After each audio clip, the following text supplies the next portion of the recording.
All right, guys, so we got a connection on the line. The next step is, what do we do now? First thing I'll tell you is, don't freak out. Act like you've been here. This is where you're going to turn on that personality. First thing I want you to focus on is everybody's going to talk heavily about what you say, okay? What you say is going to be important. Every word is going to matter, but I want you to always remember it's far more important how you say it than what you say. So we're going to teach you the words that you might say. I'm going to teach you how to script an overall elevator pitch. But at the end of the day, the way you execute that elevator pitch with confidence, energy, enthusiasm, excitement, is going to be the outcome that you need to get from that. If you're not excited about what you're talking about, then how can you expect the customer to get excited about it either? So you're going to have to be able to punch them in the mouth. The customer picks up the phone. You're like, hey, Johnny, it's Matt. Glad you had time to talk. Get right to the point. Don't small talk. Don't go back and forth with pleasantries. How's your day today? Don't waste their time. You've got 10, at most 15 seconds to grab their attention with what you've got to say. Here's how I structure an elevator pitch. There's 3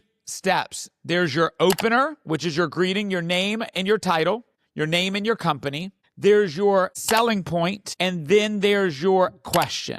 There are other ways people will sell an elevator pitch. Some people will mistakenly try to have you sell all the things about your product right there in your elevator pitch. In my opinion, in my experience, that's the wrong use of an elevator pitch. The people who do that don't trust their ability to handle an objection. The way I teach SDRs to work is, your elevator pitch is designed for you to uncover a problem and to get the customers talking. So a common thing I'll say is, hey, it's Matt. I'm actually with Spinwheel. We specialize in helping dealerships get more performance out of their sales team. When I talk to dealerships every day, they typically tell me they've got one of 3 issues. They're not getting the leads fast enough, they're not doing the follow-up, and their customers are not showing up. Out of those 3, which is the biggest problem you guys have issues with right now? That's my elevator pitch. 10 to 15 seconds, providing value. We work with other people like you. We talk to dealers all day long. We know what we're doing. In our conversations, we see 3 common issues people like you have. Problem 1, problem 2, problem 3. Out of those 3, which is your biggest thing you need help with right now?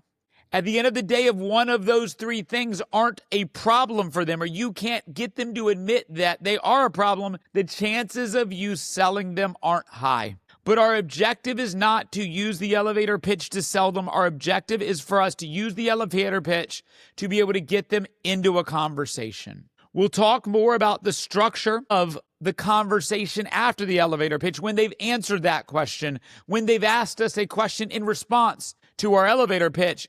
But the elevator pitch is simple. 10 to 15 seconds, high energy, high enthusiasm, high confidence, be excited.